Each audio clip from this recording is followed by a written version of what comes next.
उनका एक तर्क ये रहता है जी वेगनवादियों का कि जो गाय का दूध है वो उसके बछड़े के लिए है, ये मनुष्य को नहीं पीना चाहिए, वो उसके बछड़े को पीना चाहिए, नहीं तो वो भूखा मर जाएगा। जी जैसे कि मैंने चर्चा की, गाय का बछड़ा दक्षिण भारत में भी गाय हैं, हाँ या जी, हाँ उत्तर जी। भारत में भी गई हैं। आप देखिए कि जितना ठंडा क्षेत्र रहेगा ना, गाय का दूध उतना अधिक होता चला जाएगा। और यही केवल भारत में नहीं, आप जैसे बाहर की नस्लें देखेंगे गाय की, चाहे वो फ्रीजियन हो, चाहे वो होलिस्टियन हो, उनको दूध की दृष्टि से देखा जाता है। चाहे उनके दूध का गुण क्या है क्या नहीं है, वो गुण दोष अलग बात है, लेकिन ज्यादा दूध के रूप में देखा जाता है। तो जैसे ही ठंडा क्षेत्र होगा तो प्रकृति स्वतः ही गैया के अंदर दूध बढ़ा देती है। अगर वो बछड़ा भूखा मरता है तो, जो मैं साउथ इंडिया की बात करता हूँ या पहाड़ी क्षेत्र की, तो वहां की जो गाय है जो 3-3 लीटर 2-2 लीटर दूध दे रही है, उनके बछड़े का पेट फिर कैसे भरता है। और जो लोग ये कहते हैं कि गाय के बछड़े को ही पूरा दूध पिलाना चाहिए, उन्होंने शायद कभी गैया की सेवा भी नहीं की है, गैया रखी भी नहीं है उन्होंने कभी। क्योंकि गाय के बछड़े को यदि आपने पूरा दूध पिला दिया तो उसको दस्त लग सकते हैं, उसकी जान भी जा सकती है। इस प्रकार की प्रक्रिया भी हो सकती है यदि आवश्यकता से अधिक, अति किसी भी चीज की बुरी है। आवश्यकता से अधिक आप भी दूध पिएंगे तो नुकसान करेगा, आवश्यकता से अधिक भोजन खाएंगे तो नुकसान करेगा, आवश्यकता से अधिक अमृत भी पिएंगे तो भी नुकसान करेगा। अति हमेशा बुरी है, तो अति नहीं करनी चाहिए। इसलिए अति के साथ हम उसे दूध नहीं सेवन करा सकते, और अति में ही हम उसका दूध नहीं ले सकते। इसलिए हमारे ऋषियों ने दूध को दोहन करने का नियम दिया है कि 2 ही थनों का दूध लिया जाए और 2 थन बछड़े को दे दिए जाए। हर चीज में उन्होंने अपनी साइंस लगाई है। भैंस के दूध के विषय में आप क्या कहोगे? मतलब भैंस का दूध किसको पीना चाहिए और गाय का दूध किसको पीना चाहिए?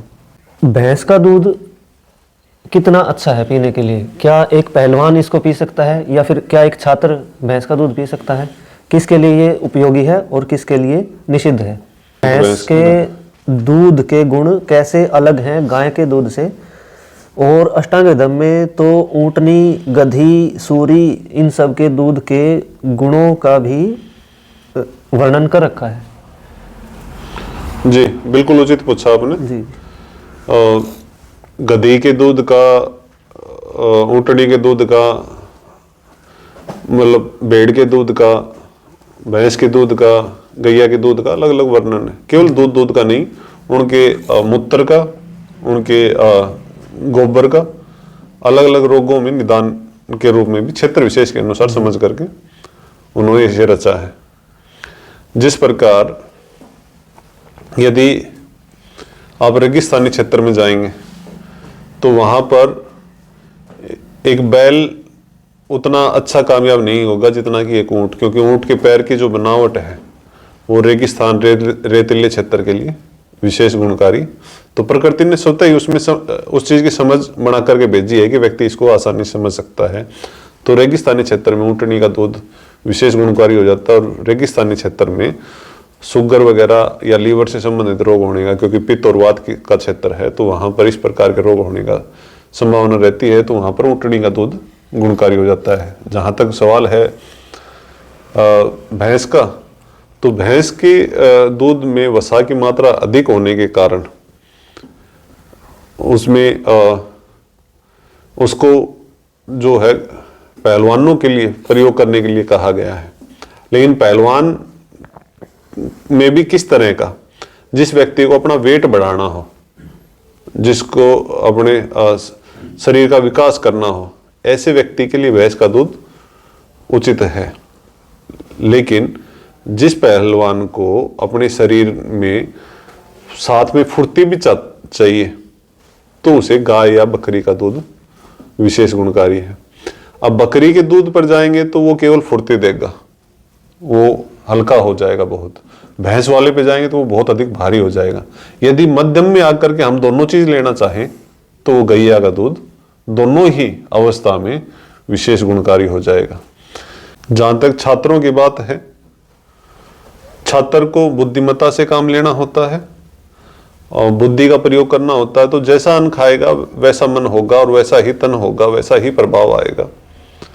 तो इसके लिए अलग अलग तरीके से लोगों ने समझाने का प्रयास किया है। एक तरीके से उन्होंने समझाने का प्रयास किया कि एक दीवार के उस तरफ गाय और भैंस को छोड़ दिया गया और छोटी सी दीवार 2-3 फीट की दीवार के इधर बछड़े को और भैंस के बच्चे को छोड़ दिया गया, गाय का बछड़े और भैंस के बच्चे को। तो जब गाय ने उधर से रामाया या भैंस ने उधर से अपने बच्चे को के लिए आवाज लगाई, दूध का समय हुआ, उन्हें छोड़ा गया, तो भैंस वाले जो बच्चा था वो अपने क्योंकि वसा की मात्रा ज्यादा है तो वो बुद्धिमत्ता का काम नहीं करेगा, तो उसने क्या किया, उसको जा करके दीवार के पास चक्कर लगाना या दीवार में सर मारने का काम किया उसने। लेकिन गैया के बछड़े ने देखा 1-2 चक्कर लगा करके और वो छलांग लगा करके उस पार चला गया। तो वो जो फुर्ती है, वो जो उस तरह की जो प्रज्ञा ऊर्जा देती है, भैंस वाले बच्चे को आप 10 भैंसों में छोड़ोगे तो वो 10 भैंसों में अलग अलग जा करके मतलब देखेगा कि मैं किसके नीचे जा करके दूध पीऊं। वो समझ नहीं पाता एक बार में कि मेरी माँ कौन सी है। जबकि जो हम गायों के डेरे देखते हैं जिसमें हजारों गायें होती हैं, उसके अंदर जब गाय के बछड़े को छोड़ा जाता है तो उसकी प्रज्ञा ऊर्जा समझिए कि उसकी सोचने की क्षमता और कि वो सीधा अपनी माँ के पास पहुंचता है। ये जो समझ है, ये जो दिमाग की समझ है, ये गैया के दूध में अधिक है, इसलिए गैया का दूध उत्तम बताया गया है। पंचतंत्र का एक श्लोक है, यथा धेनु सहस्रेषु वत्सो विन्दति मातरम तथा पूर्वकृत कर्म कर्तारम अनुगच्छति। जिस प्रकार गाय का बछड़ा अपनी माता को पहचान कर उसके पीछे पीछे चलता है, इसी प्रकार हमारे द्वारा किए गए कर्म भी हमारे साथ साथ चलते हैं और उसका फल हमें कभी न कभी भोगना पड़ता है जी। अच्छा, इस विषय में एक और मेरा प्रश्न है जी। एक पशु प्रेमी है जी, वो एक कप में दूध लेकर मार्केट में घूमता है और कहता है कि ये कुतिया का दूध है, इसको पी लो। तो कोई भी उसको नहीं पीता है, यद्यपि वो कुतिया का होता नहीं, वो नॉर्मल कोई थैली वैली का नकली दूध था। तो किसी ने नहीं पिया। तो जब नहीं पिया लोगों ने, तो उसने पूछा कि आप इसको क्यों नहीं पी रहे हो, जब आप गाय का दूध पी रहे हो तो इसको क्यों नहीं पी रहे, इसमें क्या समस्या है। तो कुतिया के दूध में ऐसा क्या है कि वो नहीं पीना चाहिए। तो इसमें मुख्य भूमिका तो आहार की रहती है कि वो एक मांसाहारी जीव का जो है दूध है, और मांसाहारी जीव के दूध को कभी भी सेवन करने लायक नहीं माना गया, चाहे वो कोई भी मांसाहारी जीव हो या जो शाकाहारी जीव हैं, जो वनस्पतियों का सेवन करते हैं, उनका ही जो दूध है या उनसे प्राप्त जो भी चीज़ें हैं उनको ही महत्व दिया गया है। इसके पीछे विशेष कारण एक हम ये भी समझ सकते हैं कि आज के समाज में मनोरोग बहुत हो रहे हैं, मानसिक विकृतियां बहुत आ रही हैं, मन के रोग। आयुर्वेद केवल शरीर की चिकित्सा के बारे में चर्चा नहीं करता, आयुर्वेद चर्चा करता है 5 महाभूतों को, 10 के 10 ज्ञान इंद्रियों को, मन आत्मा चित्त को के निवारण को ठीक करने के ऊपर। तो मन की चिकित्सा के लिए मन जो है, मन बड़ा विचलित होता है बड़ी जल्दी लोगों का ना, इधर से उधर भटकता रहता है। तो मन में स्थिरता नहीं आती तो लोगों को अनिद्रा या मानसिक और भी बहुत सारे रोग आते हैं। तो उस प्रकार के रोग ना आए उसके लिए आहार को विशेष तौर पे ध्यान में देख करके कहा गया है कि ऐसा आहार ले जो शिथिर गुण लेके आए। शिथिर मतलब जो रोकने का गुण लेकर के आए, एक जगह रुकने का गुण लेकर के आए। और जो वायु है वो मन को भटकाती है, तो विचरण का गुण, अगर घूमने का गुण हो तो भटकाव लेकर के आएगा।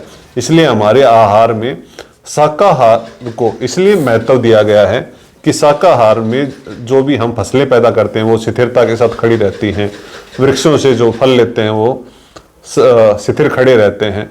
तो जैसा अन्न खाएगा वैसा ही मन पे प्रभाव आएगा, और जैसा मन पे प्रभाव आएगा वैसा तन पे प्रभाव आएगा। तो आपको किस प्रकार का अपने शरीर का जो है चयन करना है, किस प्रकार का अपने शरीर के लिए भोजन का चयन करना है, ये भी आयुर्वेद हमें सिखाता है, समझाता है। तो इस प्रकार का हमें भोजन में भी अपनी बुद्धिमत्ता से काम लेना चाहिए।